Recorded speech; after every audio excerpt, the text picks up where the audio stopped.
Before we get into the deep stuff, let's give some basics or some things I want to do inquire from the others. Walk me through the Santa Fe Institute. What was it about the time of the math? And this was in the late 90s. So they're not going to hear me on this part, right? We're going to do it both ways? It will not be on the video, but we do have you recorded. Fine. Remember, when you're answering on these questions, I'm not in the shot, and they're never going to hear my voice. So a little bit you got to repeat. In your answer, you got to repeat what my question was. Oh, a little bit. Okay. Santa Fe Institute. Why, when you're at the top of your game on Wall Street, do you decide to finance, which was at the time, or endow, or become the donor or sponsor, however you want to say it, for what was considered the most cutting edge group of mathematicians in the world? Action. So Santa Fe Institute in the late 80s, early 90s, I was interested, I was on the board of Rockefeller. So that starts, Rockefeller, it's university formed by John D. Rockefeller to sort of give back to the community. It's east side of Manhattan, except it was old. It was sort of old-fashioned. They were talking about medicine, and medicine by itself was, again, subject to the ideas of science. They were trying to use science to find cures for disease. And I said, no, we need to do something different. We need to start interdisciplinary work. In most... How did a schmuck like you get on the board of Rockefeller? What year was that? I don't remember. Late, I think 89 and 91. So that's one of the most prestigious research places in the world, correct? Yes. Okay, how did a guy like you get on the board of a blue blood, internationally known, hard research, Nobel Prize winners all over the place? How do they pick a guy like you, a trader from, or basically some guy from Bear Stearns? Good question. So I was asked to be on the board of Rockefeller. And I think it was, I was on the board of Rockefeller. There was a money manager who said, Rockefeller needs someone with financial expertise because the university is growing and there's lots of new things. You have to, again, we go back to the original discussion the last time. Up until the mid-'80s or sort of early mid-'70s, the most important thing was your name. If you were Rockefeller, you already were considered to be brilliant. If you were head of General Motors, it was your reputation. It was who you knew, who your family was, what was your character. And then in the mid-'70s, basically, if you remember, you probably had a calculator. It was very advanced in those days to have a Texas Instrument calculator, where it could, by putting in the numbers, it would multiply for you to do square roots. And that was the first, and everyone who had a calculator was already advanced on Wall Street. A simple calculator, almost like your accountant. The most important parts of business were really now going to calculations. So it's not only mathematics, but it's things that could be calculated.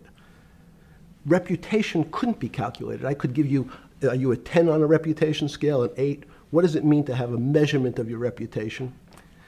We'll get to that later. But places like Rockefeller needed someone to say, look, we're entering a different world where numbers and the numbers of companies, portfolio management was going to be balanced, it was going to be statistical. Jeffrey, could you come on the board? Potentially sit on the finance committee, Nancy Kissinger and a bunch of other people. And David Rockefeller and I got along very well. He was this unbelievable human being. Respectful to everyone. He introduced his driver as his colleague, not his driver. He would never say, this is my driver. He said, it's my colleague. And David started to explain to me world politics. So David would say, Jeffrey, money is going to be sort of the most important things. People don't understand money. You seem to have this knack for money. I said to David, tell me about your life. What was the worst and the best part of your life? So David said, when I grew up, everyone knew I was a Rockefeller. They didn't know that my father told me he would not leave me a dime. No money. But every time we went out to eat, me and my 5 friends in school, they would leave me the bill. They would expect me to pick up the check because I was a Rockefeller. And he said, I was chairman of Chase Bank. And he said, I remember like it was yesterday, one of the headlines in Time magazine said, David, please fire yourself. So he thought that there was a world that existed that would be a combination of both politics and business and leadership. What do I mean? He formed something called the Trilateral Commission. The Trilateral Commission is some spooky stuff. People said it was something the Illuminati, there's some mystery about it, people that ran the world. It was politicians, but David said most countries, the politicians get elected for 4 years or 8 years, separate from the royal families in England or in the Middle East. Someone's there for 4 years and then they're not there anymore. The most important people to have stability and consistency would be businessmen. So he formed this Trilateral Commission of businessmen and politicians from 3 major continents. So it was the North Americans, the Europeans, and the Asians. So he said to me, would you like to be on the Trilateral Commission? Now, I was 30 years old, 32 years old. I said, great. And he said, well, you have to fill out this application so they have your bio. And I looked at the list of people, and it was Bill Clinton, former president of the United States, Paul Volcker, every great leader in America, the Asians, the Japanese, and with a very long description of their history. And they asked me to fill in what I would like to have written. And I wrote Jeffre Epstein, comma, just a good kid, which I thought was funny, nobody else did. So in answer to your question, at that time I recognized around the world that monies and currencies were not really well understood. But again, it was only numbers. So numbers, and I'll get to the fact that it was bad thinking. Numbers are very good. Are most people that you meet, even on the Trilateral Commission, when you meet most people, do you find most leaders financially illiterate, economically illiterate? Most political leaders don't come out of a background of finance. Most political leaders come out of a background of being popular. So in some of the countries, in some of the African countries, for example, they might have been a military person. They were a general. In some of the African countries, they might have been a disc jockey. Or in our country, they would have been an actor. The knowledge of money they don't have expertise, they have no degrees in finance. They really, and this is one of the major problems, their expertise, if they have any financial knowledge, is of their own checking account or bank account and filling in their own taxes. So many world leaders who don't really have a financial underpinning make fundamental errors when it comes to money on a country or institutional level. Let me give you an example. If you, Mr. Bannon, if I said your assets increased last year, you'd say, that sounds pretty good. And I'd say, what does that mean to you? You'd say, well, I have more money. I guess I'm wealthier. I'd say yes. And if your debt increased, would you feel wealthier or poorer? You'd say, well, I don't want to have increased debt. I don't like the idea of that sound, increased debt. Now, that and world leaders understand when their assets go up, they feel better. However, institutions like banks, things that people don't really understand are financial underpinnings of banks. When I say your bank, Mr. Bannon, you have the Bannon Bank, you doubled your assets. Sounds good, but what does it really mean? It means people owe you more money. You don't have any more money. What? Yeah. A bank's assets are how much it is owed by other people. That's crazy. So if the bank goes from a $2 billion of assets to $10 billion, it means people owe it an additional $8 billion, but their assets have gone up. So the terminology of assets and liabilities is different for banks. It's not natural. And what most people, and you ask questions about world leaders, there's many people, I think your old boss Mercer understood, there's a fundamental part of money which is called fractionalized banking. And fractionalized banking is something that finance people understand, and the people on the street, and when I say people on the street, that's where I was when I started on Wall Street, would find it impossible to believe. Impossible. Why? Bannon Bank, I give you $1, just one single dollar. In our system of banking, I would say, okay, Steve, I gave you $1. How much could you lend out to your friends? And your natural reaction would be probably something less than $1 because I want to keep something in my pocket.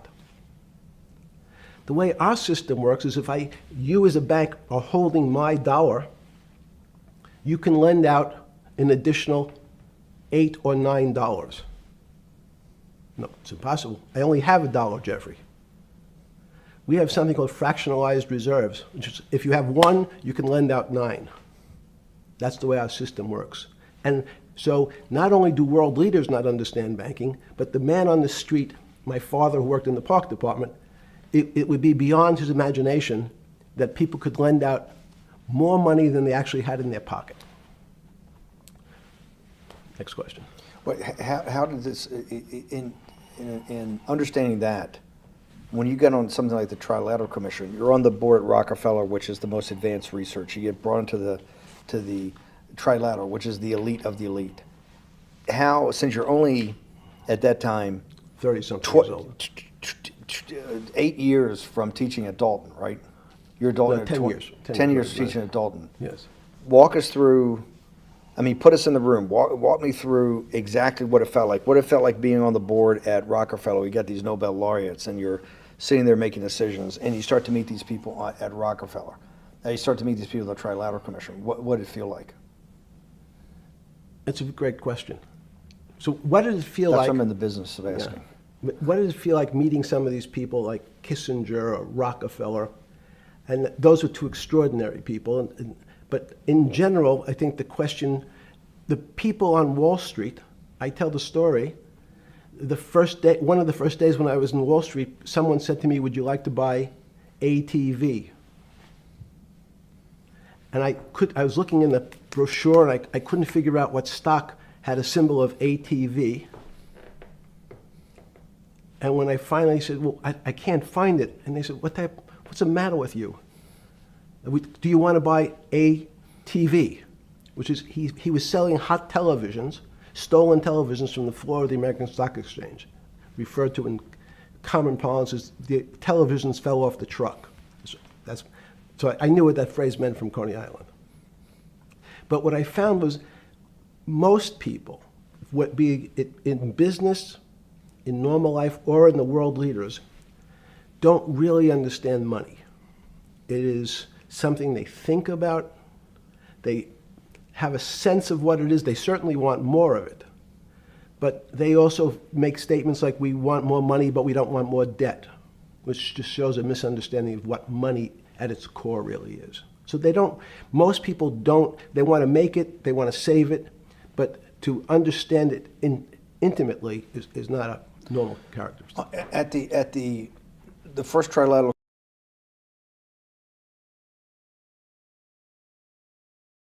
or something? Yeah, good. You're good. Just give me approximate. You joined the Trilateral I Commission. think it might be And we'll be able to show we'll pull down the chart of where your name was, but just give me roughly when it was. I think it could be 90. I don't remember. Okay. Let's say early 90s. Yes. When you got on the Trilateral Commission and had the first, do you remember where the first meeting was? It was in Tokyo. In Tokyo. And at what hotel? I would like to say the Hilton, but it's probably not. And it's a 3-day, 4-day? Give me some Three-day event, and it walk me was through the whole thing. Speeches. It starts with a dinner. Just walk me through it. It was boring. You couldn't possibly think it was boring. It's It bullshit. was boring. You had to No, be stars sorry. in your eyes. No. Did you fly over privately? Yes, but it wasn't my plane. So it didn't count? No. You fly over. Yes. And And it was who were the first? Like when you first met those leaders, you had to be wowed. No. You're 10 years out of Coney Island. No, I'm not wowed by people of position. I'm wowed by people of great ideas. And I don't care if it's the bus driver. I don't care if it's the student I had who has teeth coming out Well, every these guys direction. have to have great ideas. They're the leaders of the three great continents of the world: North America, Europe, and Japan. No, many of these world leaders become world leaders because they're popular and they were able to get votes or they were able to convince people to vote for them. I learned later.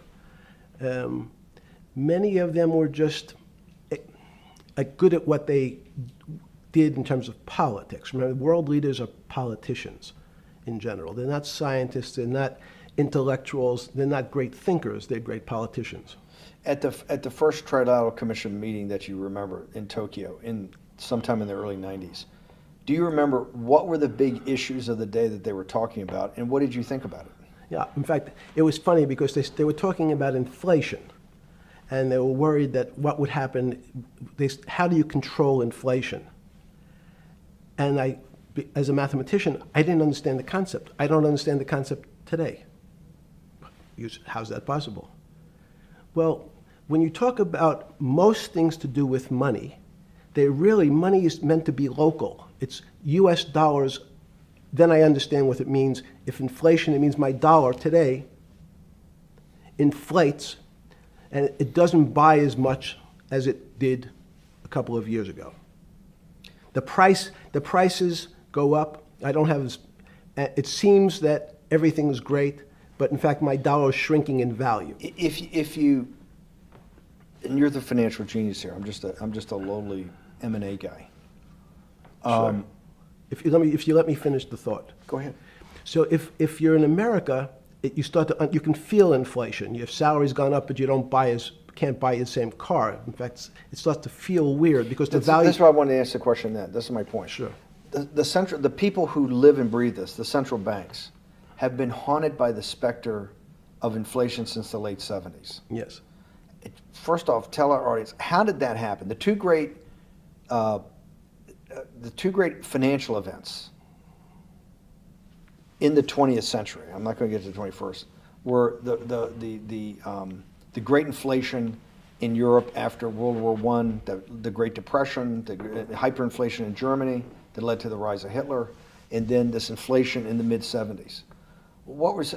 Before you go to explain inflation, why is this specter of inflation always the central thing in central bankers' minds? Because it goes back to the first concept I said, the weird concept of fractionalized reserves. The system is not well understood. And most systems, in fact, are not well understood. We don't know how our digestive system. Stop. This is I impossible. understand. This is impossible. The world banking system, the world currency system, the world monetary system has to be so well understood by the Greenspans of the world and the Bernankes of the world and you, right? The currency traders, the guys making billion-dollar bets every day. The legendary guy on Wall Street in the late 90s, Salomon Brothers. Lou Ranieri? No, the guy that wrote the money. Michael Lewis? Marius Poker? Yeah, Marius Poker. Who's that about? That great trader. Lou Ranieri. No, it wasn't Lou, the guy that ran the desk. That eventually ran the hedge fund that went long-term capital. Yes, I don't remember. Who's the guy? I want to say, I don't remember. I'm sorry. Lou Ranieri is big, but those guys have to understand the system perfectly. No, they don't understand the system. They understand the local part of the system. So, for example, why is not only inflation, most bankers are terrified if the public understood that the bank really doesn't have their money at any one time. One of the things during the Depression, there were runs on the bank. The reason the banks don't keep much money in the actual bank is they assume that not everyone's going to want their money on the same day. So it's not really the fear of inflation. The fear is a run on the bank. Everybody wants to take out something that doesn't really exist. Inflation is tied to interest rates. It's a more complicated example. But when your money doesn't buy the same amount of product this year than it did last year, if it buys less and less, like it happened, you used the term hyperinflation. There's certain countries that are not managed well, like in Africa at the current, A $100 billion bill, $100 billion bill in Zimbabwe is worth 1 American cent. That's the perfect example of hyperinflation. It goes up, it doubles every day. So people are afraid that their value and the system starts to break down. But so if I said to you, does your doctor understand your body system? You'd say, well, I hope so, because I want him to keep me healthy. But you could have a kidney infection, you could have a heart attack, you could have a broken knee. There's lots of pieces of this system. And in fact, when you ask the question, very few doctors understand your entire body. There's a specialist for your knee, there's a specialist for your polynoidal cyst, there's a specialist for your head, and now we have specialists in different areas. So and I'm going to get to your first question about Santa Fe Institute. The world economy and your body are both comprised of little systems interacting with each other and making one big system. This is what's stunning for all the little guys out there, the populist movement, the little guys that haven't had a pay raise in 30 years. They think that these elites, have everything. The guys in the room making the decisions, the party at Davos guys. You're sitting there, you don't think many people today really understand the complexity and really all the moving pieces and how they interconnect to the world's financial system. No, not only don't they understand the complexity, and that goes back to Santa Fe Institute was an attempt of trying to see if there was a way to mathematize, formularize, or algorithmically understand what the term complexity means. That goes back to the original question. Complex systems are complex by definition. But there's not necessarily, it's not one level of complexity. As we might say, well, our fingers are complex, the movements, the muscles of our hands. But it's not as complex as the blood system. Now I have a circulatory system. I have systems on top of systems. So that there's no one group of or person that really understands the way the body works. There's no one group that understands the way the financial systems work. You might understand U.S. bond market. Now you've asked about the trade of long-term capital. That was a bond fund, very small part of this very complex system. So the goal of the Santa Fe Institute was to see, is there a way to get in, somehow understand how complex systems interact? Fast forward, Steve, to today, where Google and these other engine companies, the other tech companies, are trying to build artificial intelligence. The strangest thing that they've found, one of the strangest things, is that the systems that they design, this artificial intelligence, which a lot of people have heard about, is they design a bunch of systems. They're called neural nets. The term simply taken out of brain work, neurons in the brain. Nets because they actually look like a net. They put in some inputs. The computers work, spit out an answer. Sounds normal to you. It's because you're thinking about that calculator you had in 1976 on your desk. When you ask the person who designed the system, how did it come to that answer? How did your neural net, can you show me the calculations? They say, no, we don't know. We don't know how the thing we designed actually came up with that answer. That's pretty strange. They take the same neural net now and they put it in front of a video game. No learning, nothing. They said to the computer, they say, sit in front of your video game and learn how to play. It seems the computer learns better than any human in history, faster than any human in history, beats any human in history, but when you ask the designer how did it do it, no one knows. It just did it. So that's the first little touch of things that we already have gotten to a place where we don't understand it, and we built it. On Sunday afternoon, September 14th, 2008, where were you? Sorry? It was the night they put Lehman Brothers in bankruptcy in London. I was in jail. Seriously. Yes. So the financial crisis of 2008 happened when you were in jail? Yes. Oh, this is going to be so amazing.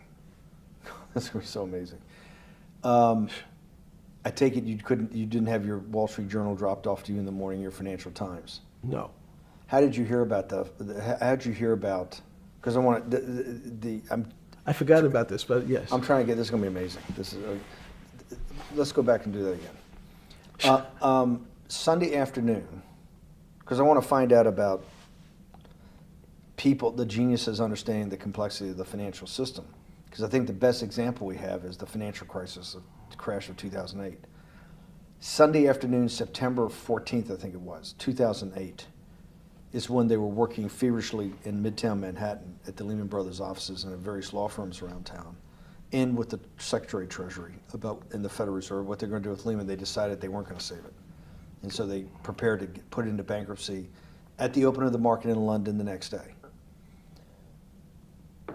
How did you hear about what was going to happen to Lehman Brothers, and what did you immediately think when you heard that it was going to be put into bankruptcy?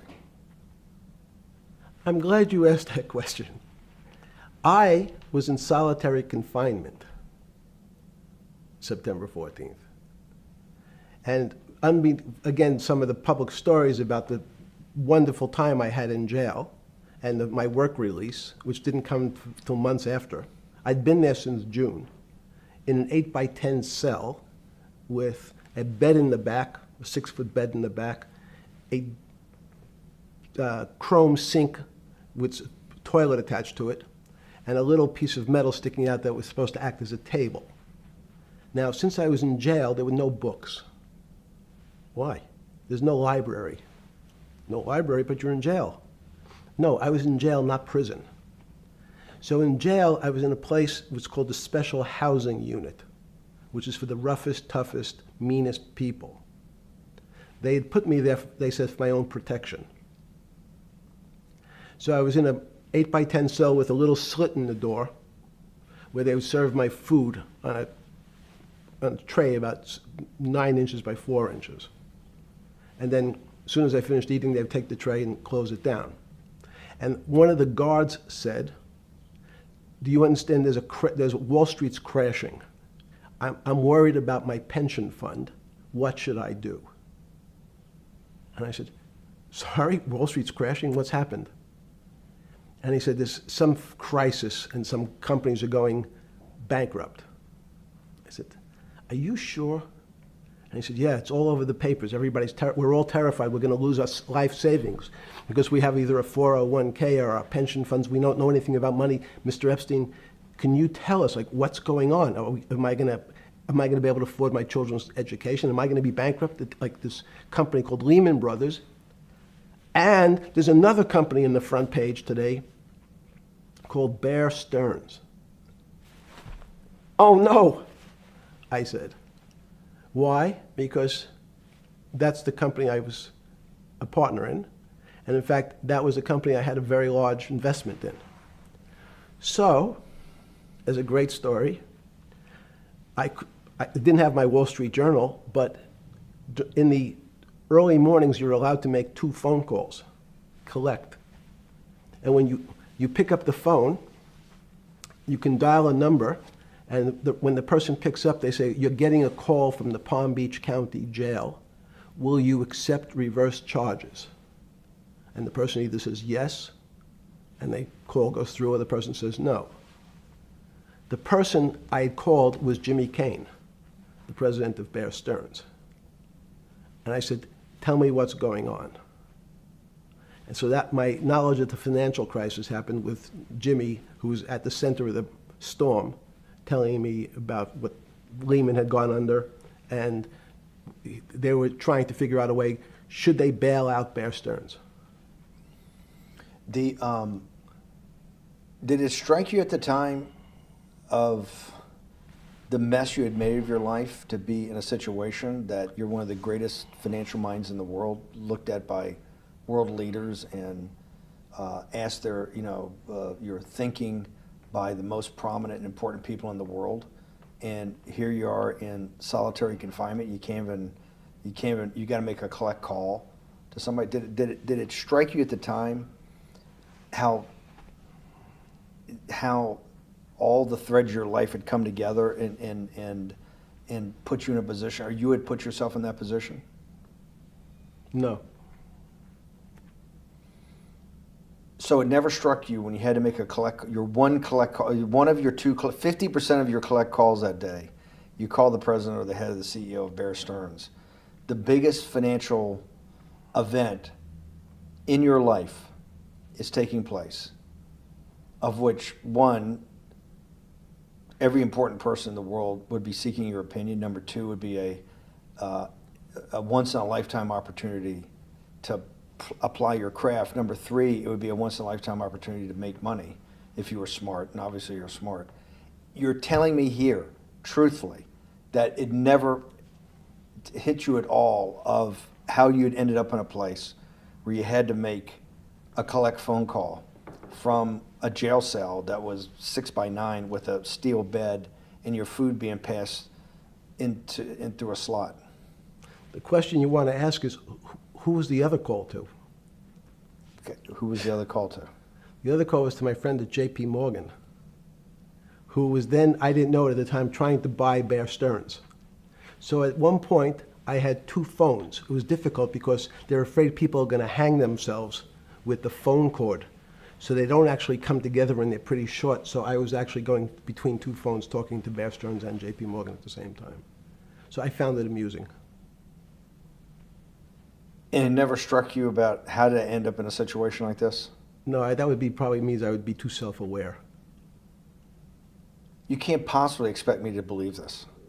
I know. I don't believe it. It's no. Even You're telling me that during that day, you never had a moment. You sat there and go, "What the fuck have I done with my life that I'm in a 6x9 jail cell when I should be on a trading desk or I should be in my $250 million, greatest townhouse in New York City, taking calls from the King of Saudi Arabia, the President of China, the head of Russia, the President of the United States, to save the world's population from a financial debacle." You honestly expect me to believe that never happened? You're suggesting I was somewhat depressed, and how could this happen to me? I'm not saying depressed. I'm saying a moment of awareness of how could I get myself into this situation. No, I would just say how strange that this happens. It's strange. I'm wearing a jumpsuit and flip-flops. What given color to was me. the jumpsuit? Brown. Brown. Brown jumpsuit. Yes. I notice I don't see you in a lot of brown. No. Brown jumpsuit and flip-flops. Flip-flops, yes. With no access to books, no access to newspapers, No access to anything. You had lived on information. Except my Almond Joy bars. I had extra Almond Joy bars. Did you eat Almond Joy bars and things like that because you're afraid of what the cooks did to your food? Yes. Is that because of that you were in for the crimes that you were in for? No, it was just in fact, I It was... was because you're wealthy? Yes. How did you know that? Well, people would constantly come, if I was passing by or have to go for my medical, people would either ask to borrow money or make some other types of comments about... In the beginning... What were the comments? At the beginning, what were the comments? It serves you fucking rich guys right that you're here next to me. There was nothing about your crimes. No. So all this rumor you hear all the time about people in prison that commit the type of crimes you commit, you're saying in your personal thing is not true. No. It was all because you were rich. Yes. And it was all because they wanted to borrow money. Or get advice. Yes. What, they get advice to go long? Yes. You're telling me is this time to buy? You're telling me in solitary confinement they're interested in going long? Yeah. They want to know what does that say stocks... about human nature? Well, what I think that people find, one of the reasons they wanted to keep me in solitary confinement was they're afraid that everybody would want to know which stocks to buy. But what happened was, after this crisis, now it's on the front page of every newspaper. I don't want to lose this day. Sorry. When you first heard that, was it Bear Stearns had been kicked into bankruptcy, 6 months before? No, this is the same time. This is part of the same deal. I thought no. Bear Stearns, they saved Bear Stearns and didn't save Lehman Brothers. That's right. it. They let 6 months Lehman- before they had bailed out Bear Stearns. But Bear Stearns was still a zombie, A shell of its former a self. former self. But they had, quote unquote, saved it. They admit, why did they make the decision in your mind? Why did Hank Paulson and Bernanke, what's this concept of moral hazard? Explain to the audience what moral hazard is, and why did they save Bear Stearns 6 months before, and why did the smartest guys in the room decide not to save Lehman Brothers? It's a good question. The real issue is I'd have to go back when you have these systems to the way your doctor responds to any type of emergency in your body. If they might decide to save your kidneys and let your gallbladder go because the gallbladder is less important to your overall system. If at that time, even it's not that long ago, the boogeyman was when said, well, what really happened? Jeffrey, what really happened? What is this financial crisis? And, some of the progressives and the right wing blame it on the banks. It was the banks' fault. And it's the fault of this very esoteric, unknown concept of derivatives. It was really the derivatives that caused this financial crisis because the derivatives got somehow out of control and in the Mickey Mouse. And that was the way you started your road to a billionaire went right through derivatives. Yes. But derivatives were not the cause. Derivatives were not the cause at all. It's like saying your hair was the cause of your heart attack because it was on top of your head. So what was the cause? There isn't, let me say, there's no one specific cause. These are system collapses. So many times when they have to make your death certificate, when you say, well, what did he die from? They'll say heart failure. But if you say, what was the cause of his heart failure? Well, he had low blood pressure, his sugar was high, he was diabetic, he had all these other problems. But you say, no, we need a word on your death certificate. Did he die from brain damage? Did he die from heart failure? That's the financial crisis. Many people said, well, what caused it? They wrote, like on its death certificate, derivatives.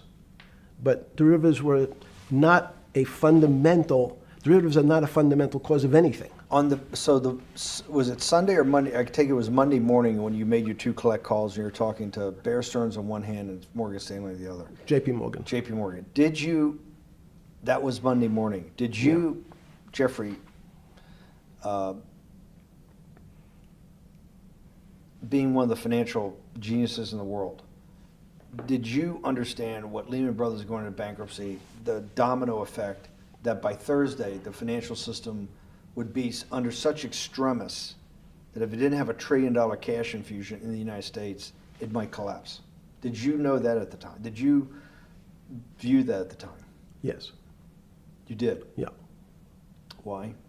Again, I don't want to bore you or the audience with the idea of it's a medical procedure, but you had system failures. So you'd recognize that if I said to you, did you realize when your father was on the ground and he was clutching his chest and he couldn't breathe, it was a bad situation, he could die. That's how I saw it. Did you immediately think about the commercial paper market? I mean, the mechanical triggers that actually you had to blow through these circuit boards. Did you know the circuits? Did you understand the circuits? Or did you have a concept of the circuits that were going to get blown through? Yes, but only because of an analogy to a body. And in fact, from my telephones against the wall with my little metal wires, because the next day I talked to another person in Washington about the issues of what I thought was happening, and I made the same discussion about the... They were at the Treasury Department? Yes. So in a 6x9 cell in... The phones were outside the cell. In Palm Beach County, California? West Palm Beach, Florida. West Palm Beach, Florida. This was your juice diet. West Palm Beach, Florida. West Palm Beach, Florida. West Palm Beach, Florida. You're making a call to Washington, D.C. to talk to some deputy secretary of Treasury. Someone in Treasury. Right. Someone in Treasury. Right. And that does not, the night before you go to bed, it doesn't dawn on you at all. You never have a moment of self-reflection that, how did I end up on this metal cot when I should be at the center of things? No, I had a telephone. So I've said, I can talk to, it makes no difference where I am. In fact, I'm still talking to the same person if I was at my home in Palm Beach. But I'm the here in difference in your jail. home in Palm Beach. I can dial my that's a own phone. That's bullshit. No, but you can also make 1,000 phone calls. Here you got to make one, and he's got to take. Think the how much charges. better that was. I had to decide who was the right person to call. That was unusual for me, because I would have called 20 people And before. what was the advice you gave him? I said, you have a sick patient, and it's very much like a sick patient in the emergency room. You can't think about it like your car. People in normal walks of life think about money and things as a machine. And unfortunately, so if your car breaks, cars are always easy to fix. My jets, my cars, if it breaks, I know it can be fixed because it simply follows the same pattern. If this part breaks, you replace the part and the thing works again. People and the financial system are not machines.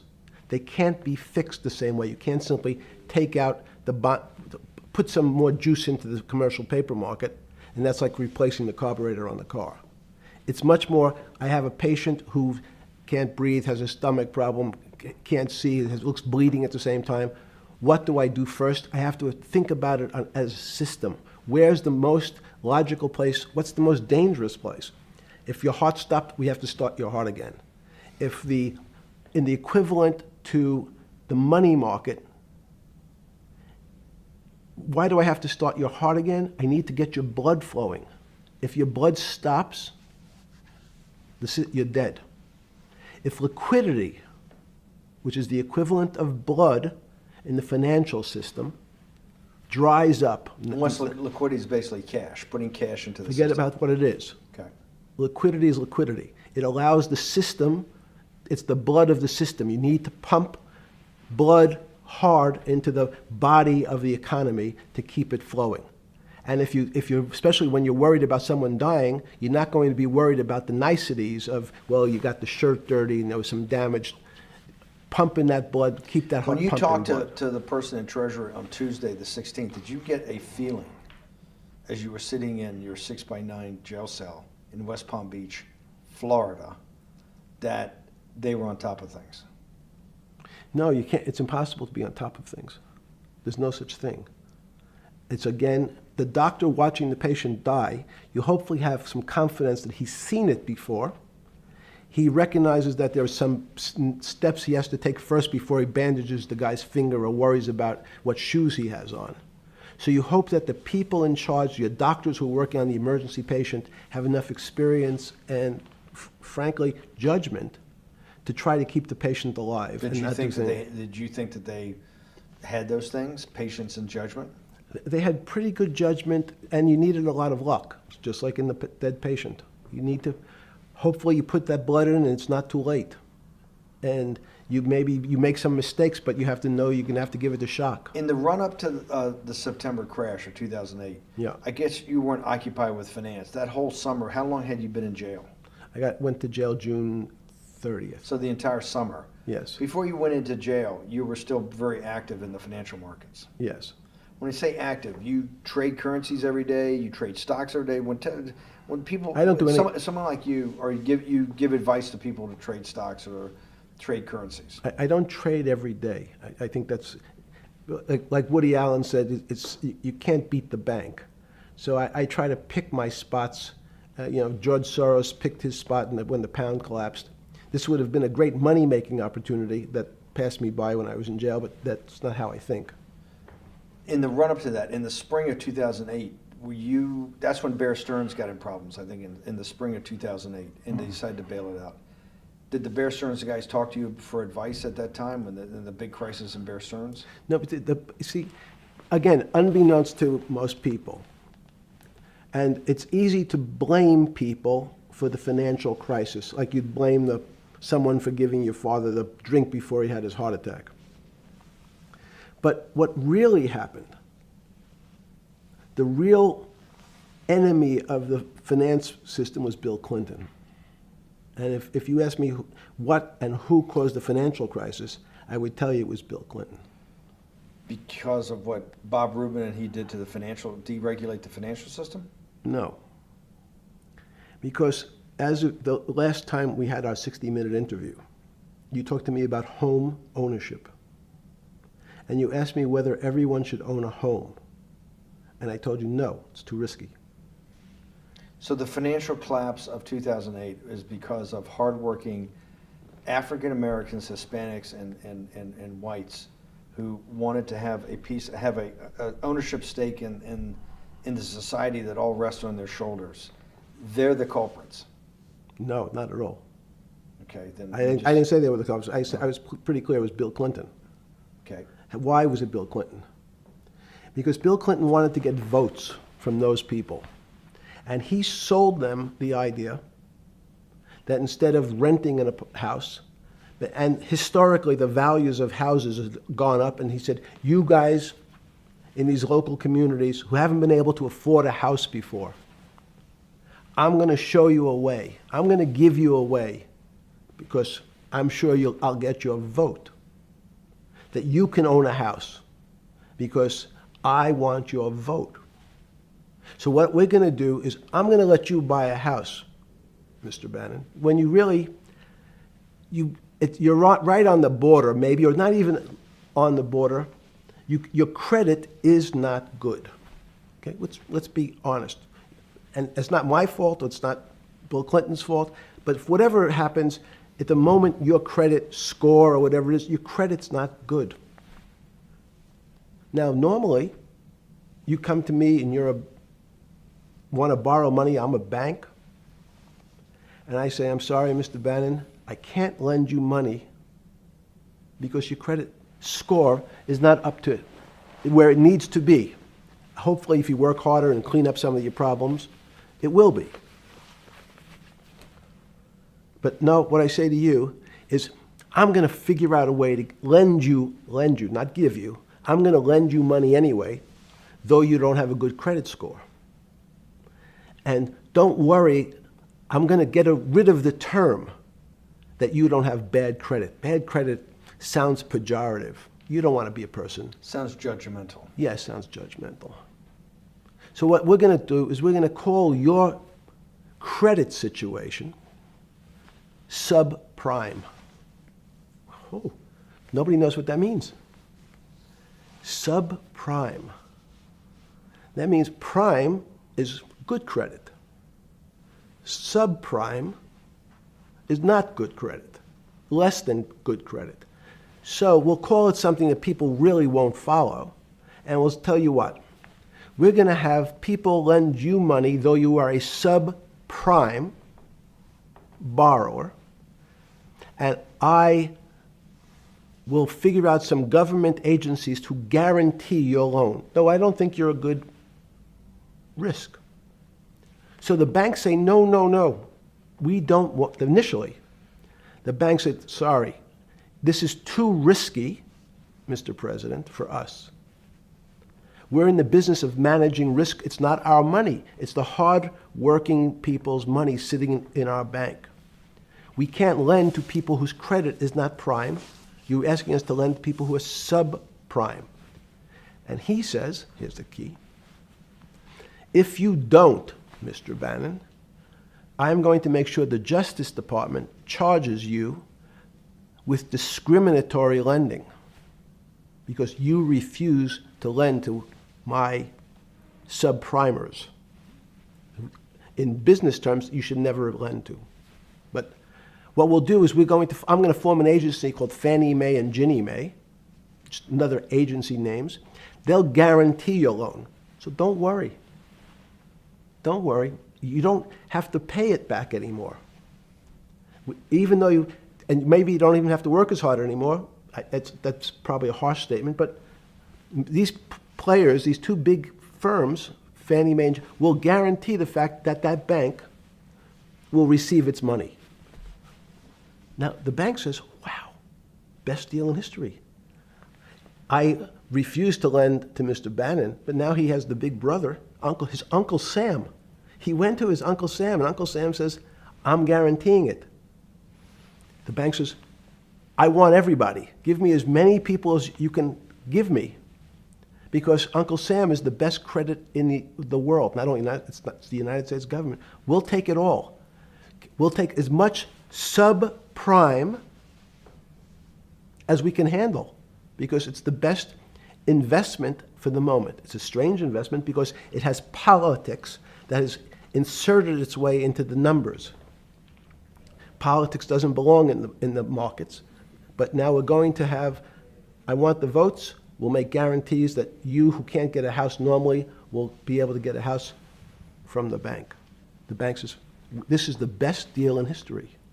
We will package 100, 300, 1,000 of you subprimers, and we'll sell it off to somebody else. And the whole system becomes mired in subprime mortgages.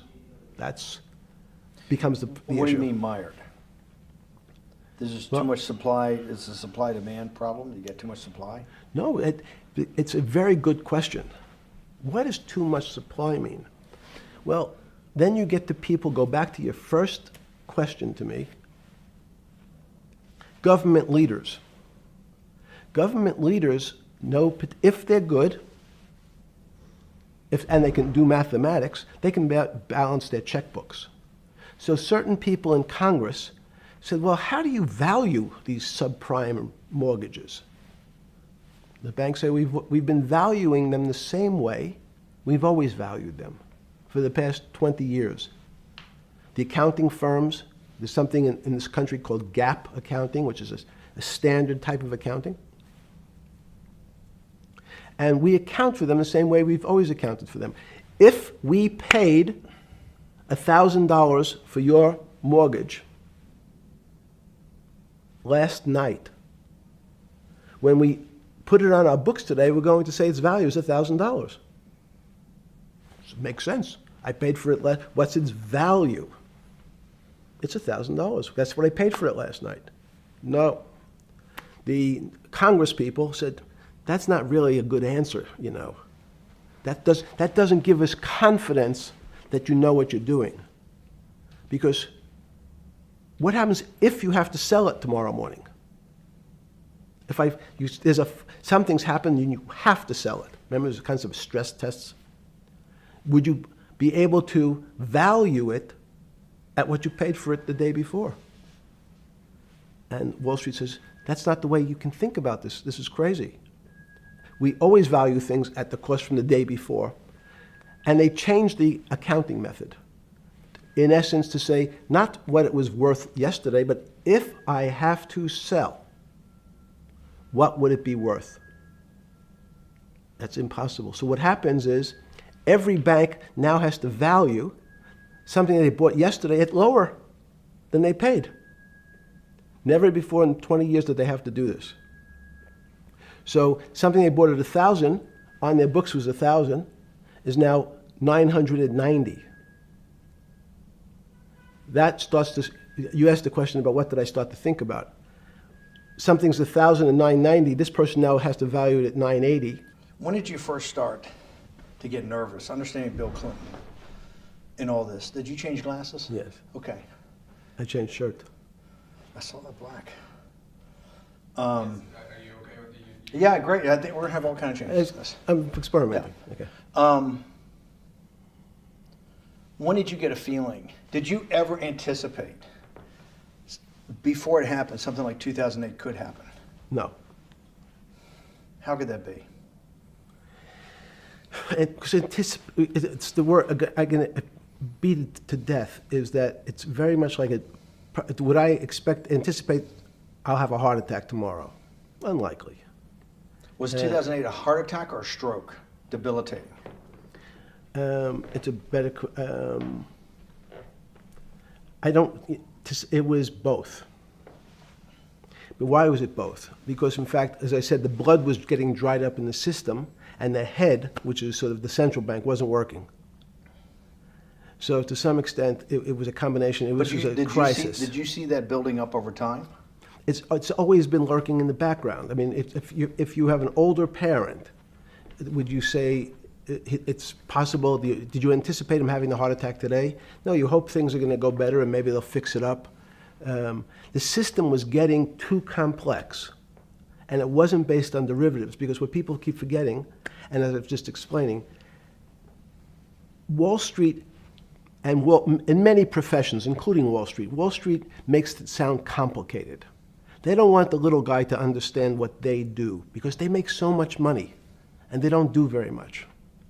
So they couch it in words like derivative and stock options and commodity futures and different types of contracts. It's all fairly, everyone is capable of understanding it. It is not complicated.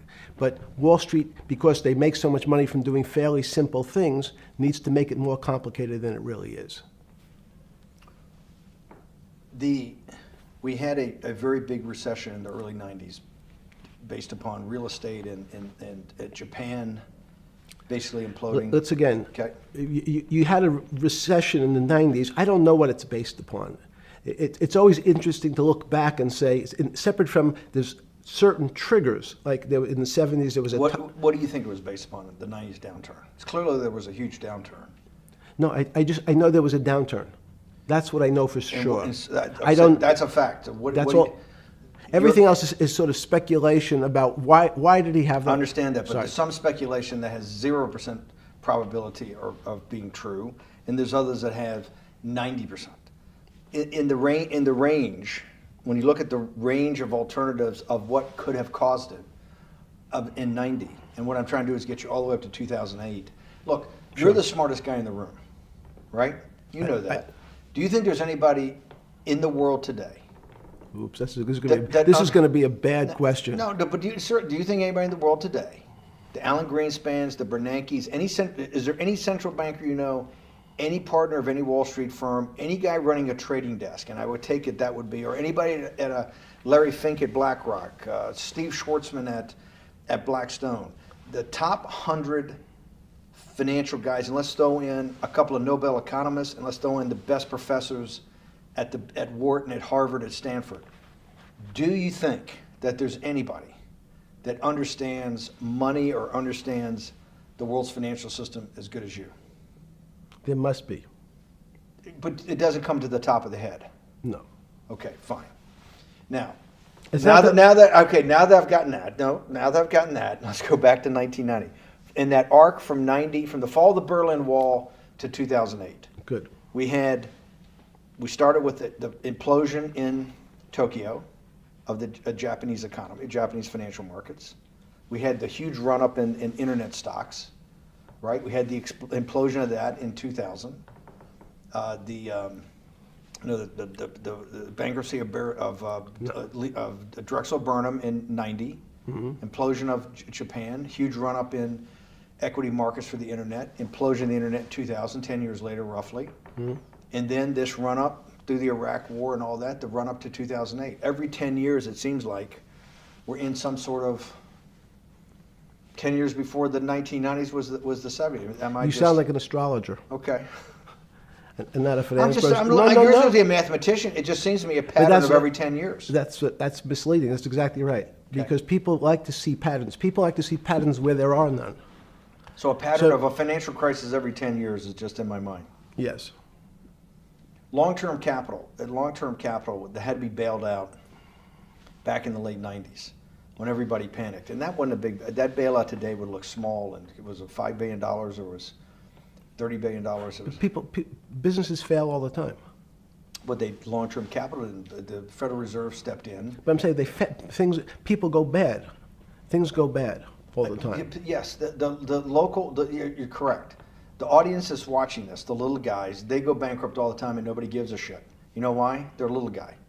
But when long-term capital management goes bankrupt, or Bear Stearns goes bankrupt, or Lehman Brothers goes bankrupt, people care because it's an unfair characterization. Why do you say that? Because again, it's the complexity of the situation. If you think about you have a complex system. You have your body. Now, in fact, the little guy is my finger. This is. And Bear Stearns is your heart. That's correct. The banking system is my heart. The system, I can't risk my because remember, it's not only my. You haven't been able to name. Hang on. You haven't. Hang on. No, hang on. I was trying to hang. I wanted to see if the hang on worked. No. You haven't been able. You're not good enough yet. You're like junior wizard trying to do it. You haven't. Yes. I'll say, since we can't name another guy that's as good as you. There may be a couple out there. You're not bragging. You're humble. It had to be sometime. Please tell me there was some time before you went to jail and basically got cut off from daily information in the summer of 2008, that you started to get very nervous that this complex system, that something was deeply wrong? Okay, first, let's go back. When I say no one understands the system better than I do, it doesn't mean I You always understand. sound like a doctor. You're afraid he's going to get sued for giving a thing. Yes, you're not, no. gonna, you're No, not no, taking no. on any liability. There's no contingent liability here for yeah, your no, answers. no. But the word understand is the problem. Okay. I don't understand the system.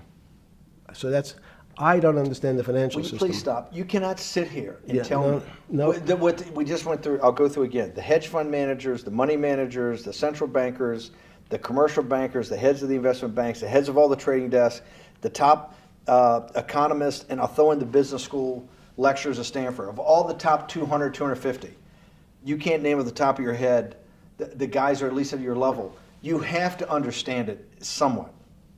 No. Sorry. We all don't understand it. No one understands it. It's a miracle. It's that's part of the problem. It's impossible to understand. That word understand simply means if this happens here, that will happen there. It's predictable. Understanding means it's predictable. It's not predictable. That's the problem. In complex systems, that was the fascination. Is there a way to tease out some level of predictability? So even No. in In the fact, spring- you would ask the question. It's a great question, which was it a stroke or a heart attack? Now, most people don't know that before they were going to have a stroke, they had a stroke. They just have a stroke. Do they understand why? In hindsight, you go back and you can make lots of explanations. It might sound good, and if you're talking to the working man, you're using language that he'll never understand. It's complex, so he, just like going to his doctor, he says he has a gastrointestinal problem, or he has diverticulitis, as opposed to saying, you had a stomach ache, you ate bad food. People don't like to say it in normal, everyman terms. The system had a stroke, but we don't know why. But you just, okay. Okay. Hardworking people, and there's a great social benefit, would you not agree, with having people having ownership in the system?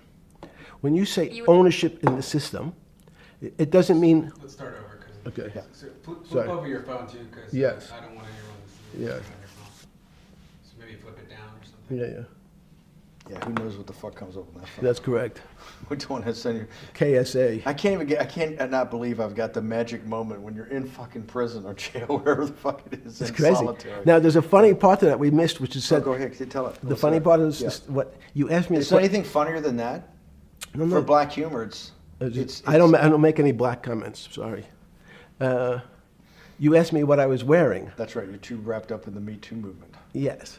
So I was wearing a brown jumper and a brown pair of pants given to me by the jail with the word trustee on the back. Because you had qualified to be a trustee? Well, the funny part was it was spelled Trusty. So I wasn't really sure. I'd been a trustee in many different operations, but it was the first time it was actually printed on my back and spelled incorrectly. Probably had a higher level of being a trustee at that than you had at all the boards that you were trustees, right? Yes, right, because the trustee meant you get two devices to clean your toilet as opposed to one. Yeah, but it also meant that you had some sort of personal fiduciary own responsibility for oneself, right? In the jail? You mean? Well, that's what being a trustee is. That's where they give you two. Yes, you get two cleaners. I was a trustee in the jail because I was able to teach some of the kids to help them get their GED. So that's how they gave me a trustee job. There's no time. I got to go back to this because I'm like a dog with a bone in this thing. Yes. You can't. There's something deeply fucked up with you. At least something. Well, we know there are things deeply fucked up with this. You will get through in this film, Right. but you cannot possibly sit there, knowing that you came from nowhere, knowing that you went to the very top of what is considered outside of science and maybe physics, the thing people most admire because it's like alchemy, understanding high finance. To sit there in what will be the defining financial crisis of our time, like Black Friday and or Black Yes. Monday, whatever it was, in the Great Depression, and be there at that exact moment, triggered in part by a firm that you used to be a partner in and knew intimately well, and it created much of your initial net worth because of, and know that you couldn't, someone who lives on a phone, right? Yes. Because you do live on a phone, right? Correct. You had to make just 2 collect calls. You cannot tell me sometime during that day you did not have that conversation with yourself of how the fuck did I do this to myself to put myself in West Palm Beach in a 6x9 cell with a metal fucking bed with a brown shirt that said trustee spelled wrong. So did I find it amazing that I was there? That's a Not better- amazing, and I don't want to say it was not Nope. funny. Oh, I thought I wasn't funny. Right. But Not I- amazing. no, it was incredible. Incredible in what way? This- Incredible, like how do I do this to myself? No. It's as incredible as me sitting here in this house. They're both just 2 sides of the coin. That's how I think about it. That my life today is incredible. Do you consider yourself a stoic? No. I consider myself a hermit. Stoics are not very happy. Being a hermit then, being in that 6x9 cell, being in the cell qua the cell was not the problem, right? Correct. What was the problem? Eating the almond joy bars. Because you couldn't eat the food. No, right. And but remember, my life is. Did that ever strike you that I can't eat the food because somebody might have done something to it? I gotta live off an almond joy bar, 1 a day or 2 a day or whatever. How many ever sneak in a day? No sneaking in. Your 1 almond joy bar, it did not hit you at some time? How the fuck did I do this? No. Let's go back to the spring of 2008. Were you so wrapped up in your personal issues at the time you were not spending enough time on the financial markets, or were you deeply involved in the financial markets like you normally were? In No, the spring of 08? I was involved. So we're saying that the smartest guy in the room didn't see it coming. No, of course The not. bankruptcy of Bear Stearns, you just thought was a Bear Stearns problem. You didn't see it as systemic. I know you keep harping on it, but it's not. Because you're a mathematician and understands systems. And It seems that anybody that understands that they had a systemic problem, you at least be the first on the early search radar. If you're not going to see it, then I'm really afraid, because that means that I always assume there's at least a set of guys out there that have some sort of sense that something's not right. Imagine the guy who has a stroke or had the heart attack. When you ask him, did you feel funny the day before? He's going to tell you, yeah, I didn't feel right. Something was off. I didn't feel right. I had my stomach was right. I felt a little dizzy. I felt a little weak. But if you asked him that day before, do you think you're going to have a heart attack tomorrow? He'd say, no, I just feel a little weak. I'm a little dizzy. My stomach hurts. So these systems, and that's the issue of complexity. What complexity says is that, in fact, everything seems to go along, and people have seen it. One of the great examples of complex systems is sand dunes. In fact, the sand keeps building up. People have seen some, and all of a sudden, one more sand drop, and all the sand starts running down the hills. That's the way I see the financial markets. But you funded Santa Fe in the early 90s or late 80s? I believe it was early 90s. I can get back to you. But early 90s, Santa Fe was funded for the study of complexity theory. It was studied with math. So let's back up. So why did I buy a ranch in New Mexico in 1993? So that gives you some sense. So I would have funded it in 1990. Los Alamos, which was the high energy lab up in New Mexico, was losing all its scientists. And They were Los closing- Alamos, it was where Oppenheimer and where a lot of the nuclear weapons program, the bomb. That's where the original bomb. Manhattan Project. Manhattan Project Yes. was Yes, sir. as Los Alamos, and you bought your property out in New Mexico to be near that? Yes, because the scientists were going to be, they cut the funding for high energy physics. But the people who worked in Los Alamos would still be in the Santa Fe area. They cut that because this was the Cold War dividend, right? I don't remember exactly why. It was because, again, people thought that physics and high-energy physics really wasn't that important. Because that was about nuclear weapons. No, it was because they decided, which may be not right. This was the same time that Murray Gell-Mann came up with the term quark, Q-U-A-R-K. He picked it out of an old poem, the word quark. But it was mysterious. So they were starting to understand in the 90s that our world of the physics world, there was things that were just unexplainable. They called it strange things. You gave it a name. You gave it some characteristics. You called it had charm. It was one of the terms. It had a charm. It had a flavor. It had a color. But no one, Mr. Bannon, understood what it was. Just like the financial system. And you wanted to investigate that. I wanted to see if we could build tools so others smarter than me could help investigate it. And that was the beginning of your concept of the Santa Fe Institute. Yes. And Santa Fe Institute was founded to do study in this type of... Can these areas of strange things be described by some form of mathematics? So that's what I'm trying to get at. The foundational thought, the organizing principle of Santa Fe, yes, in the high physics lab at Los Alamos, right, which had been the headquarters of Manhattan, and the Trinity Project, right, the bomb. Yes. So you're talking about the elite, the high priest of physics. Of physics. Yes, sir. Which high priest of physics, some subset of that is also mathematics. Yes, they're both similar. Project out. One of the tools you want to do is to make sure that in this complex system, the finance system, I'm doing a lot of this for philanthropy and a lot for the good of mankind, but also to be able to understand this complex system, the most complex outside of maybe our body, of the financial world. Yes. Did they create tools, or were you smarter in than the mid-aughts, 15 years later, than you had been then because of work that was done at Santa Fe? No, it was great.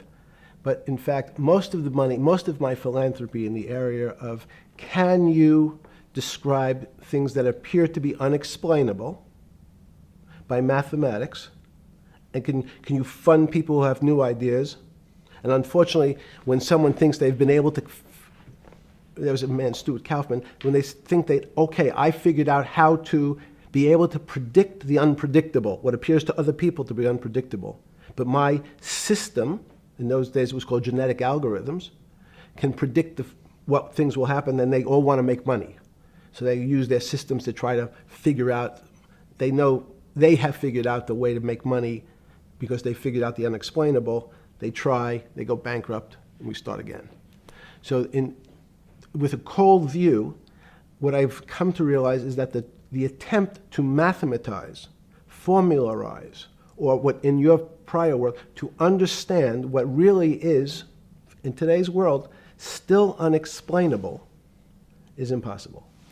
They're miracles. Your first head of Santa Fe was Christopher Langdon, I think. Langdon from Australia. But Murray Gell-Mann was Murray Gell-Mann was the the funder. He was the yes, rock. Yes, he was the rock. He was a Nobel Prize winner? Yes. Yes, and a wonderful guy. He came out and helped us with the Biosphere 2 project. He came with Chris Langdon. Yes. Chris Langdon was the operator, the day-to-day guy. Chris was doing artificial life. Right. Murray tried to lead his own artificial life. Yes. When Chris came to Biosphere 2 for the first big conference we had in 1994, he was one of the most impressive guys there among all the world's elite. Kew Gardens, the Lawrence Livermore lab, the labs at Sandia, all the major universities, Lamont Doherty, all the big Earth observatories, Woods Hole. What set Langdon apart, I thought, and the reason I invited Santa Fe to be part of it, was Langdon actually made a presentation that everything, and he was making this to scientists, a lot of marine biologists, a lot of people that were just beginning, Wally Broker and people who were just beginning the study of climate change, at that time called global warming. That he made this compelling presentation that everything's really mathematics. Yes. It's all just back to math. And you have to, all these experiments you do, you're not, one of the reasons they're not considered by the high priest in physics as being real experiments is that they don't have a mathematical basis to it, and everything has a mathematical basis to it. Langdon seemed like a radical visionary. What happened to that concept? You go back 350 years. So you have Isaac Newton, you have Leibniz. From move forward, you have people like Heisenberg and Gödel, and what every one of those mathematicians and philosophers came to understand is that there's something there's numbers can describe certain things, approximate certain things. But in fact, trying to put measurements and numbers on other things that are really unexplainable is folly. So 300 years ago, they said that unexplainable realm was God. And people who attempted, in fact, to explain the unexplainable, who said, yes, I understand the unexplainable, were charlatans, they were the occults, they were the astrologers, they were the con men. Alchemist. Yes. Well, no, alchemist was, in fact, they believed that there was a way to transmute one metal into another. In fact, they always wanted to see if they can create gold. There's no reason, if you think about it, they recognize that one metal is different than another metal because it has some additional pieces to it. It has additional neutrons or protons or electrons. So because they thought it was a machine, they believed it was a machine, if I can take 5 protons and add 5, that gives me 10, I should be able to get gold. Move everything around inside these systems, the molecules transmute one molecule into another, and if this molecule I've transmuted it into is gold, I'm a rich man. It's back to money. But there's something strange happens. Isaac Newton says, this is really weird. If I want to push a ball on the table, I have to touch it. Maybe I have to blow on it. But I actually have to push one side of the ball or the book to move that side. I'm pushing here, and obviously this thing is what appears to us humans to be solid, so it moves as one thing. But the only way to get something to move was to touch it or put a force against it. Okay, seems to make sense. Everybody has that experience. I want to lift a glass, I lift it. If I want to push a ball, I push it. If I want to pull a ball, I pull it. But he recognized when the ball fell off the table, it went in a different direction. How's that possible? Nobody pushed the ball down. And he says, this is crazy. Why did the ball go down? I didn't push it. I just let it go. So someone's pushing the ball, because I know that I am confident that the only thing that gets something to move is with a force that pushes. So there's a force that's pushing the ball down. In fact, he called it gravity. He measured how fast it was pulled, but never was able to explain why it happened. How is it? What is gravity? It's this. Everybody says, well, why did the ball fall to the ground? Because gravity took it. But what's gravity? That's, as Feynman would say, that's the name of the thing. We have no idea what it is. This goes to Santa Fe. They were trying to explain the unexplainable. Can we measure? Can we figure out a way to predict the stock markets using these types of chaos complexity? Before we get there, let's walk back through it. Let's go back to Newton. Sure. Pre-Newton and then Newton. What did Newton solve that for millennia up to Newton had not been solved? And then I want to go forward all the way to Santa Fe and what they were trying to solve. Let's start with just 2 or 3 of the basic guys, but let's go with Newton. What pre-Newton, it was what, and then why is Newton such a genius? In the, I think mathematically they told me one time, I've seen there's been 115 billion people roughly that have lived on the earth. And of that 115 billion, Newton. Are you sure that's a number? That sounds a lot very high. We only have 7 now. I think in the history of the earth, I think it's, I'll pull up the stat for you, but I think it's 115 billion people. They figure that probably is inflation. That's why you have lived on Earth. But he's one of the handful of the most important. What did he solve for? Why is he so important for how we live today? And then we want to go through Leibniz and the other, 3 other major ones to get us to Santa Fe? Well, it's a long journey. This is the heart of what we're trying to do. Let me take a bit of a detour just Okay. a second. What if you went to high school and the last year in your high school, you took calculus? So Isaac Newton sort of invents calculus. Well, that sounds invents, mathematicians. To torture seniors in high school before they graduate. Yes, but obviously, no, yes, the answer is yes. Certain people could never do calculus.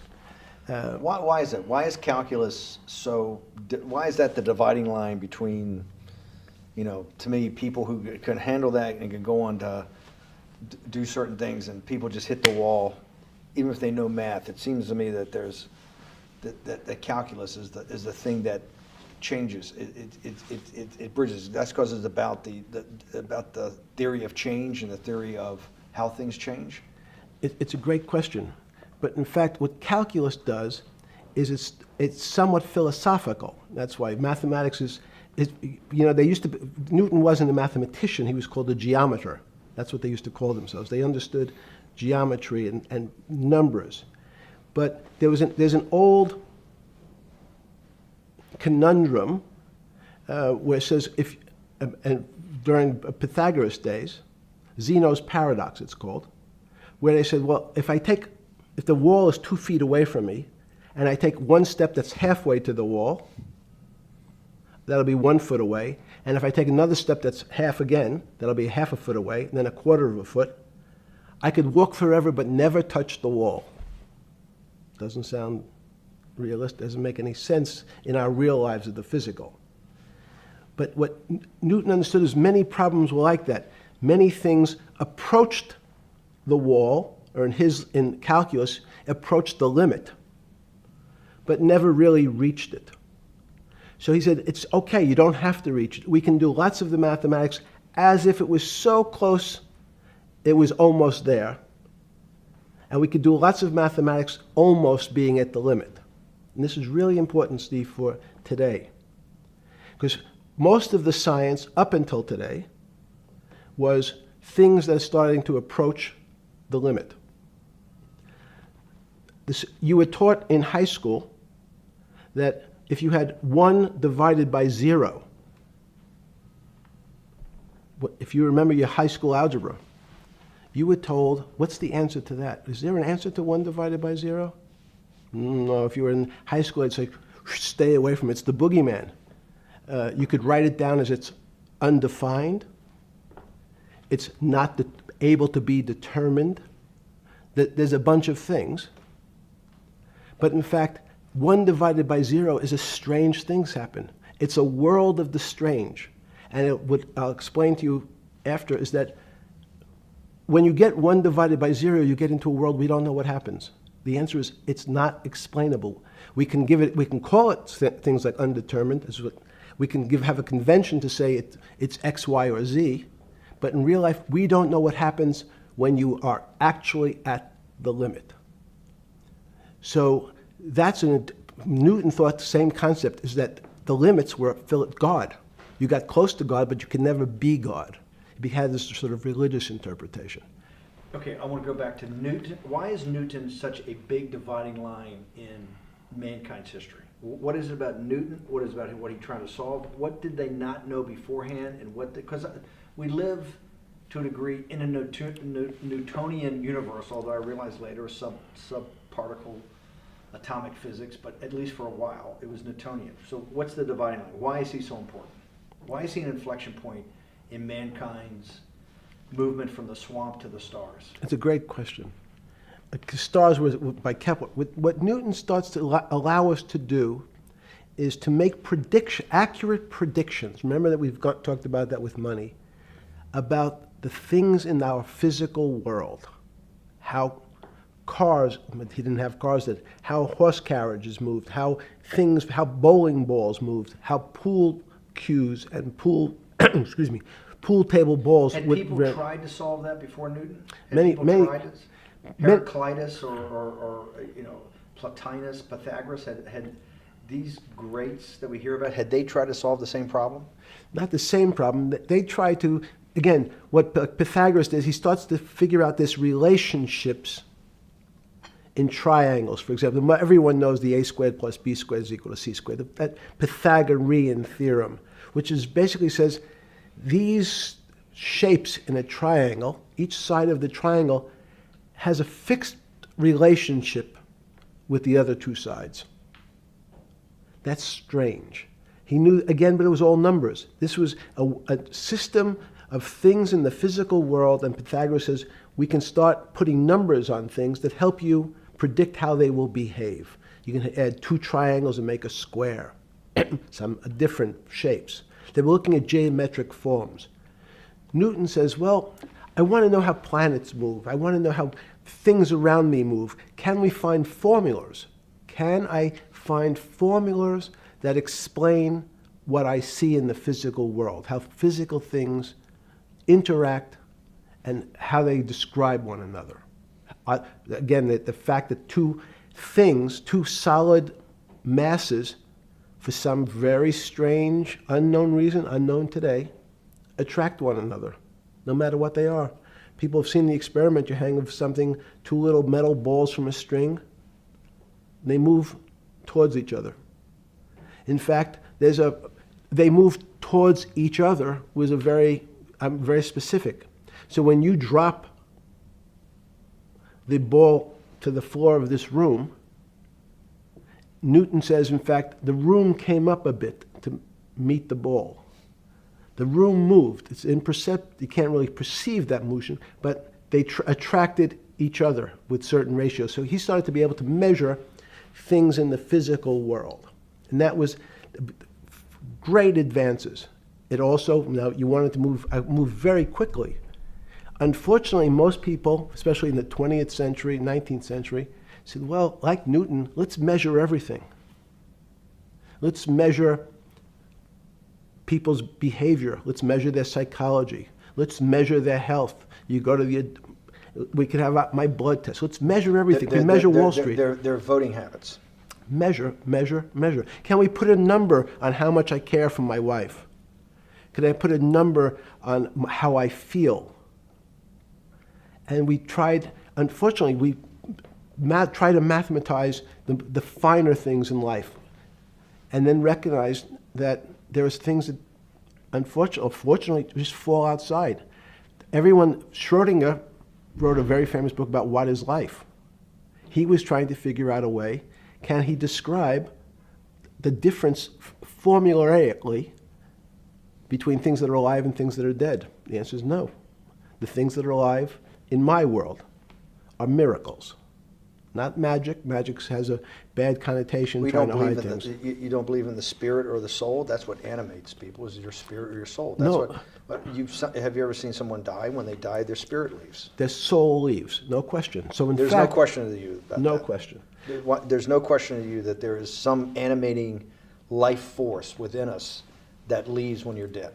Yes, in fact, I refer to the soul. This obviously a certain the questions in the past, even Because during people would normally think you were soulless. So Thank you. But have you talk about you actually believe in it and have done some thinking about it is pretty shocking in its own right, isn't it? Well, again, mathematics. Leibniz thought. So Newton was at Cambridge, and he was the head of the math department, right? He's a professor, essentially. Yes. But Leibniz, was Leibniz a German professor? Yes, but what Leibniz said is the soul is so strange because God took chemicals, which is simply the material, like tables, and he somehow made this material able to have a thought. How strange is that? Not only does it have a soul, but some way it was put together that this material substance is able to think. So when you say to me, it's obvious to everyone that there's such a thing as a soul. Now, if you're part of the Charlatanville, you'll try to explain it to people. The soul I describe as the dark matter of the brain. Why is it dark matter? Because in high energy physics nowadays you hear terms of dark matter, dark energy. Again, terminology, it's a complicated term. Why is it dark matter? Because we can't see it, that's all. What do you mean you can't see it? Well, somehow we see something moving towards this area of darkness. Something, I can see this thing. This appears to me to be empty. It's just black. But I see it being drawn this way. So I say, well, I know if this were matter, that would follow that equation. If this was solid, it would explain the way this particle moves. But I can't see anything here. So I'll just call it dark matter. And I'll say, I don't know what it is, but it behaves as if there was something there. The soul is obvious to everyone that there's something different between things that are alive and things that are not alive. But we have no idea what it is. It's currently unexplainable. I believe we need an entirely different system of analysis to try to figure out. But Sorry. No, with Newton, with all his alchemical studies and things he worked on the spiritual side, Leibniz had just talked about the soul, Schroeder talked about what is life. If a modern scientist or someone that you funded at MIT or at Harvard or one of these things talked in those types of terms, they would be considered to be a wingnut today, wouldn't they? They would not be on the path for tenure, right? Unless they were in the philosophy department. This is exactly my point. We're talking about three of the greatest mathematicians in mankind's history that have really changed mankind. Talking like this, what happened? How do we get to a situation where they could not be in the high physics, they could not be in the mathematics department or working in high energy physics? Good, it's an easy answer. Newton was a combination of mathematician, or geometer then, and philosopher. And as time went on, those disciplines seemed to move apart. We had philosophy, some of the philosophers can't do math, and some of the mathematicians. And again, mathematicians often break into two categories. People that solve problems, those are more like geometers in the old days, just problem solvers. And then there's thinkers, theoreticians. They're more like the old movement towards philosophy. But neither one of those two groups have been able to figure out why something is alive as opposed to something that's not alive. No one's been able to describe what the soul is, but we all know it exists. And I think what we need is science is a bad word. I think science only describes the things we already know about the physical world. In fact, there's an argument that the physical world that we see has been created out of our systems of mathematics. Mathematics, everyone knows mathematics describes the physical world much greater than it should, unless my view, the physical world really comes out of conscious beings that have mathematics. So they create it. This table appears to you and I to be solid. To a bat, because we have light that's bouncing off the table into our eyes, it appears solid. If instead of eyes that responded to wavelengths of visual light, our eyes responded to radio waves, the radio frequencies, it's not different, it's the same type of frequency as light, but different speeds, the table's invisible. We know that our phone works in this room. So the waves are coming through the windows, the waves are coming through the walls. So the walls are invisible to that type of radiation, that type of energy. The walls I can see them because my eyes, a physical system, determines that the walls are there. You, with Murray Geldman, you founded, or with the original donor, and had the idea of Santa Fe Institute. In 10 or 15 years later, that effort to study the complexity of systems mathematically. Yes. Was it's a essentially total failure. Yes. A total failure. Total failure. Why is that? It's the failure of science because, in fact, if to some extent science doesn't describe romance. I don't know why I'm attracted to somebody. I don't know. People are attracted to each other, and everyone has the same feeling. They've seen someone walk in the room, and they say, "Oh, that person gives me a creepy feeling." Science has tried to describe. Science doesn't describe what creepy feelings means.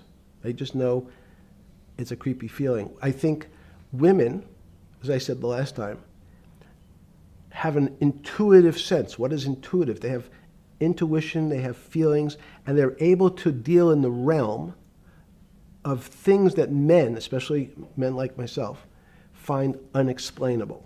They have women have intuition, men see things a bit differently. Men want to measure everything, women are not really that interested in measuring.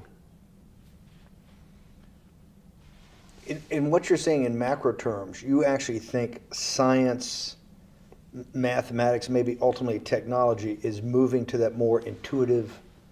I think science and math are old-fashioned. And unfortunately, people are still taught that they have to learn algebra in school and certain things in school, as opposed to learning to have an emotional. Is this what Larry Summers was trying to get at? Maybe didn't say it perfectly enough, but what he was trying to get to in that system, the systems we study today, the way mathematics is either taught or understood, that women just haven't gotten up to the highest realms of engineering or physics or mathematics because of that. And you're actually implying that there's a either new branch of science, or we've hit an inflection point like in Newton that's going to go in a. Newton took mankind in a different direction because he was able to measure. Then you had subatomic, non-Newtonian physics later. Are you saying that you think there's another developing field that's coming up that may take us, I don't know how many decades to get our hands around, but that's what's evolving out of this? Yes. Yeah. In fact, I think that mathematics, it's not the end of science. Every year someone says it's the end of, we can't discover everything. There's lots to discover with relationship to the physical world, but we know a lot already. In respect to the unexplainable world, we almost know nothing. Women, again, sense it. And instead of Larry Summers, I won't digress too much, but Howard Gardner early on said, there's not one form of intelligence. It's not mathematical intelligence. There's emotional intelligence, this kinesthetic intelligence. There's this argument that I reject that black people are less intelligent than white people. It's not true. We know, for example, that if I was in the forest and I had to run from the lion or figure out a way not to be eaten, and my competition is a local African, I'm the one who's getting eaten because they have the intelligence to deal with their local environment.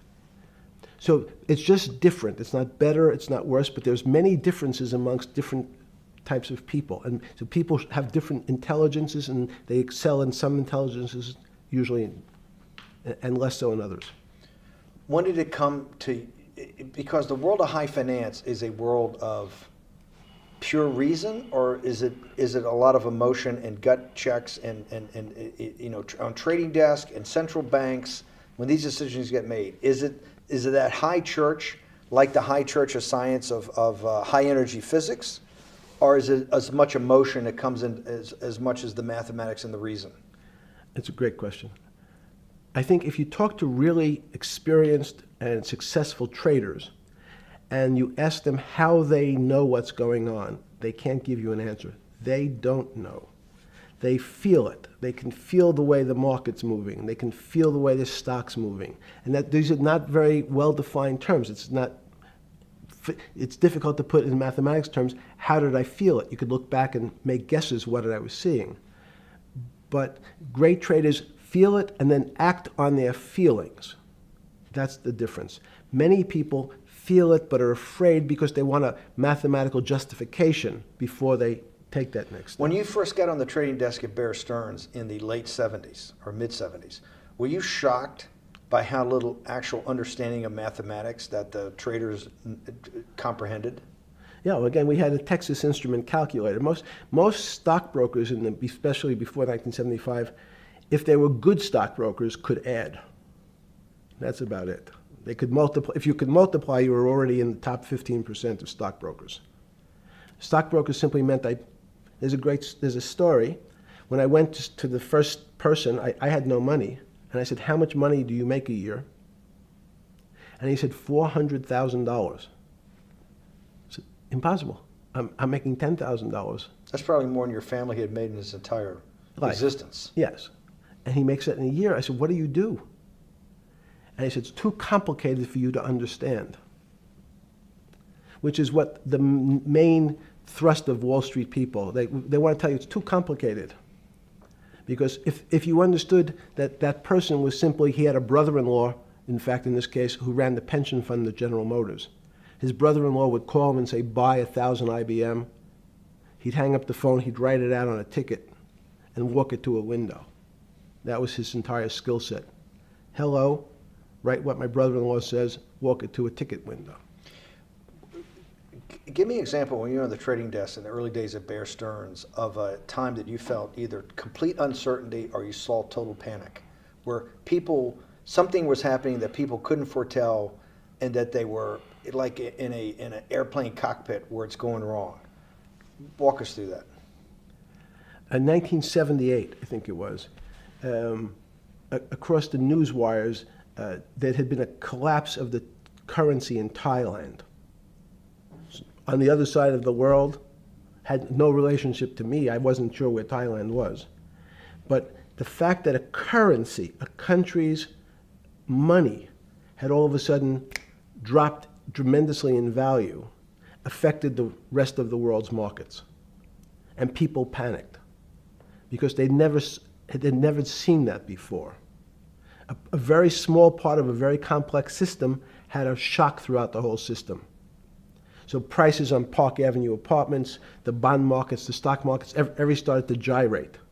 You know, there's an old mathematics expression that if a butterfly wings in Mexico make the wrong turn, it spins out, and eventually, by the time it gets to Canada, it turns into a tornado.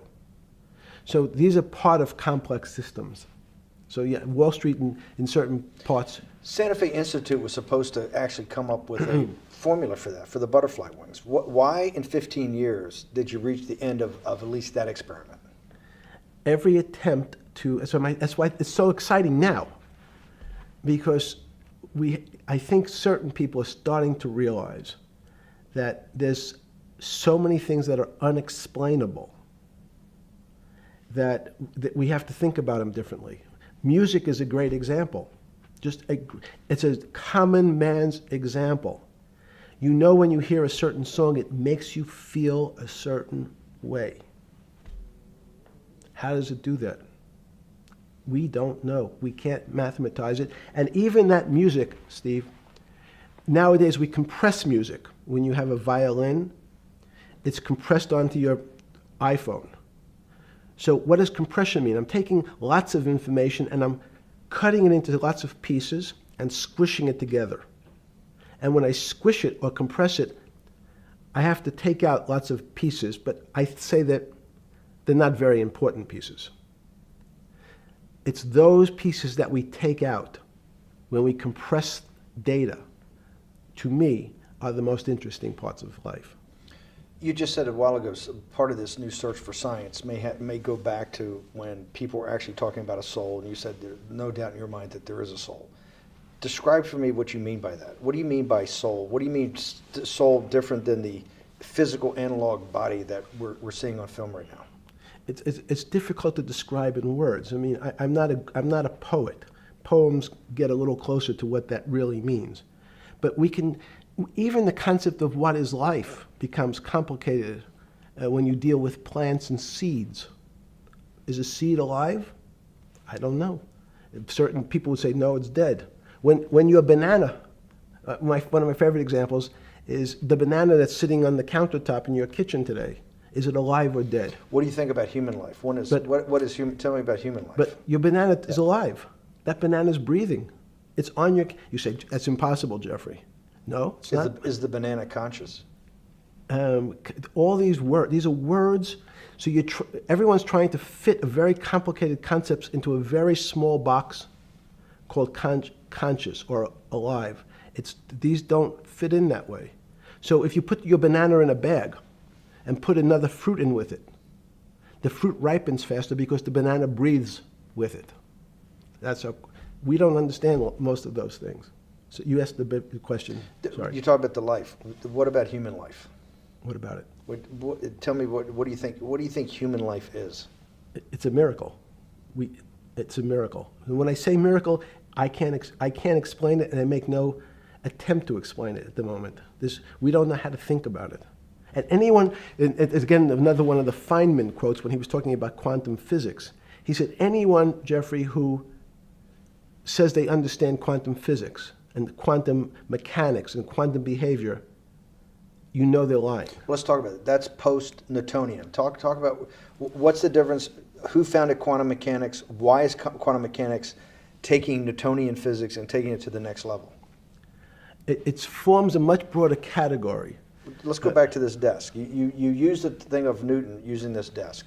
Why can't Newton's theory explain everything? Why did subatomic quantum mechanics or quantum physics have to come in to explain this? Well, so let's go right back to square one. Why is it called quantum physics? So quanta is a word that simply means packet, small amount. So it's quantized. So we recognized, when we recognized that this table appears, another very complicated word, solid to us, it's really made up of molecules or atoms. And atoms, we've given lots of names to what some of the behaviors. If you were in school, when you and I were in school in the 50s, the model was a little center thing in the middle, and an electron went around and around it.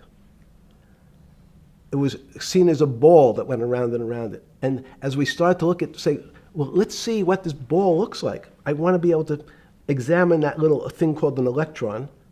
We found that there was nothing there. There wasn't the thing. It was simply a cloud of energy that we can call an electron. So we already started to see mysterious things as we go into very super small quantities, quantum physics. So quantum physics started to go into the very small, and at very small distances, we see things that we can't explain. We just cannot explain. How am I doing on time? 4 minutes. Fine. And to summarize, no, sorry. Let's go back to human life. When do you think human life starts? It's not these. So you see, this is the question. You're asking me to measure something again. It's the disease. It can't be measured. You just hate making commitments. That's why I'm not married. I'm peeling this onion back a layer at a time. All your bullshit and happy target can't be measured like that. Is that to say measure it's a commitment. You don't even like a commitment when you answer a question. I don't. As know. they say in golf, commit to the shot. I don't know what it means to be measured. You do know what it means to be measured. You're one of the leading currency traders, hedge fund guys, or stock market financial wizards. You're in the high priesthood of high finance. You certainly know how to measure. That's why you're a billionaire. Any other answer besides that is total and complete bullshit, and you know it. I know very few things. You know things can be measured. You measure every day. You weigh and measure every day. You weigh and measure people. You weigh and measure leaders. You weigh and measure economies. You weigh and measure politics. It's a very good. You weigh and measure. You weigh. Hang on. Your whole life, in fact, is measuring. So what you've now done is a great thing, is you've used the word measure, a mathematic term, in the common vernacular and abused it. So I don't even recognize what it means. It's so abusive to my field. Why? Let's go to that. In mathematics, measure means what specifically? There's no specific. It's an approximation, or giving something a number. Einstein said, we're not asking you to go to the ninth decimal point. Oh, you didn't say that before. No, you're not going to the ninth. I don't even. What if I say measure how tall are you? You'd say, in your case, 6 foot. 6 feet. But is it 6 foot 1 inch? Give or take, between 5'11" and 6 feet. But what's that? But I want. So the question is, I want an accurate. I got Zeno's paradox. I don't even know what it means to measure you. Am I measuring the top of your hair, the top of your skull, the finer, the more. You're being rabbinical. This is like. I shaved my beard off. I used to be rabbinical. No, my point is, isn't that going through the Torah where you're parsing every definition? No, so, however we broadly define measure, your life literally is about measurement, is it not? It's about putting numbers on things so that I can try my best. That you can call it whatever you like. If that Well, what do makes you ca- feel what- better. What do you know? No, Because I I'm wanna trying make to you relate it happy. back to your scientific inquiry. No, even a number. People don't. A number is a complicated When thing. did you come? When did you come to this inflect? When did you come to this aha moment? Was when it was in your solitary confinement, when the biggest financial crisis in world history was going on, in your 7x9 jail cell with your metal bed and your two brushes because you were a trustee with the brown uniform on, trustee spelled wrong. Is that the moment of clarity that you had about science and Newtonian physics and everything that we can measure is really not going to be the way we go forward? It's going to be much more esoteric, emotional intelligence thing. Was that your moment of clarity? I wish it was, because it would make such a great story for this interview, but it's not. It's the fact that I lead such a privileged life to come across But when did you? If it didn't happen then, when did it? Or did it happen before? I was then? going to hopefully Okay. get to the. Okay. I'm in a privileged position to have some of the world's smartest people come to my house and tell me what they think about different subjects. And I finally realized that the thing that they had most in common was there was this area, no matter how smart they were, that when I asked them the questions, they said they'd have to resort to a 500 or 1,000-year-old response to that question, which was, I don't know. You know who else found that out? Socrates. That's what Socrates kept doing, right? Socrates kept asking all the experts. He would go through, question after question after question, and realize at the end they didn't really know. They really didn't basically understand what they were talking about. And one of the things that people won't enjoy, it turns out that potentially one of the bad things to teach children is how to write.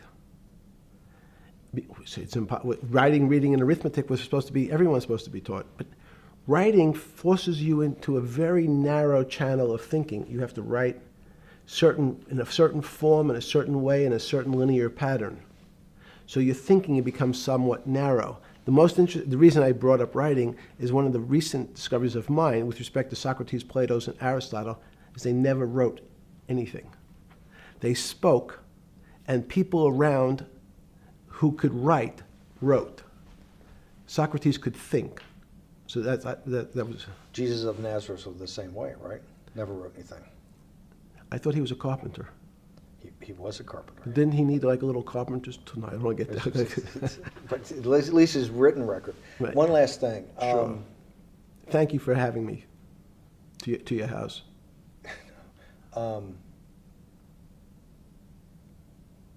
Vegetable juice. Let's go back. Look what vegetable juice does. When did the beginning of that, was there any one aha moment in all these great thinkers? Did it happen before 2008? Was it after?